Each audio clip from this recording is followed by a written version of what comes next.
Bernauer Straße. Pred nami je západný Berlín a toto je park Berlínskeho múru, postavený ako historická spomienka na Bernauer Straße. A teraz sa nachádzam v zóne smrti, zóna medzi východným a západným Berlínom. Ak by som to takto stal pred 30 rokmi, tak ma okamžite zastrelia východonemeckí pohraničníci. Toto predo mňou, čo filmujem, to už je západný Berlín. A tieto tyčky, to je pozostatok Berlínskeho múru. Tu už je aj celý múr, presne tak, ako stál. Takže máme naľavo West Berlín a pred nami zóna smrti.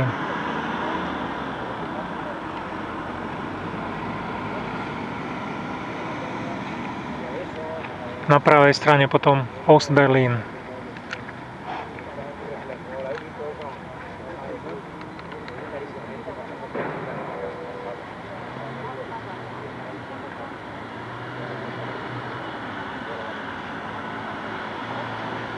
Troška priblížim.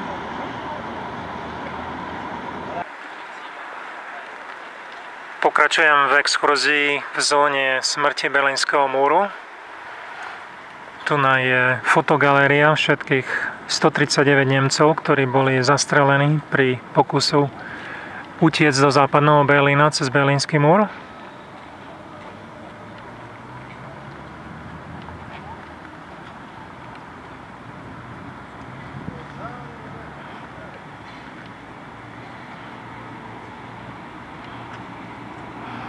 No, napravo vidieť tieto pohraničné lampy. Táto zóna bola osvetlená celú noc.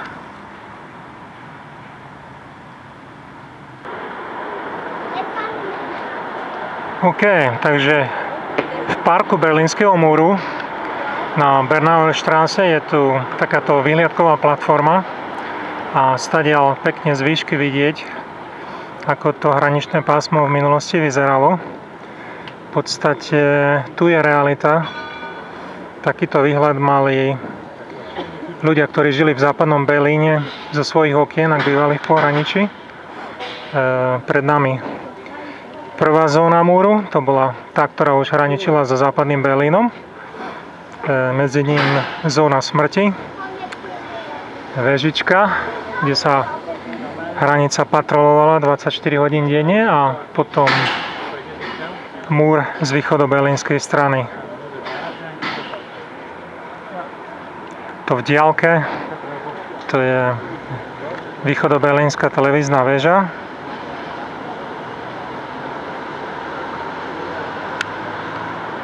Naľavo od nej hotel Stadt na Alexanderplatz. Tam sme tiež raz v ňom bývali.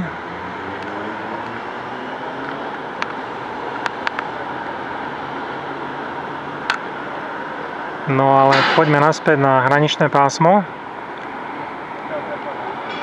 Takže v podstate táto hraničná zóna Mauerpark pokračuje tamto ďalej.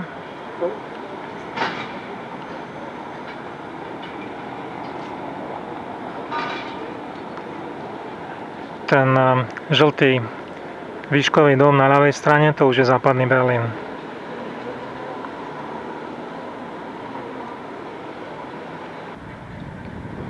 Pokračujeme v exkurzii v zóne smrti Berlínskeho múru Bernauer Straße.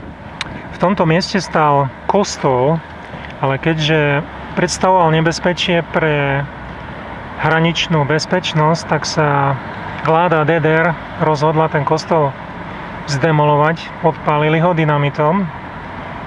Tu sú fotky. V roku 1985 bol kostol zničený. A tu je dneska pamätník, kde ten kostol stál. Tamto na pravej strane, za tým lešením. Nemyslím si, že to bolo až také nebezpečie, pretože stále za tým kostolom je ešte dostatočne veľká zóna smrti, až po tie tyčky naľavo, kde sa končí východný Berlín a začína západ. Takže nemyslím si, že to museli kvôli tomu zbúrať, no ale logika je logika.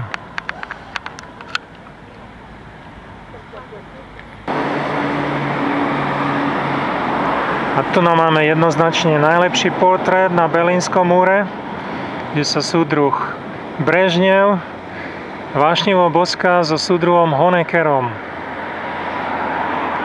To bolo pri príležitosti 30. výročia DDR.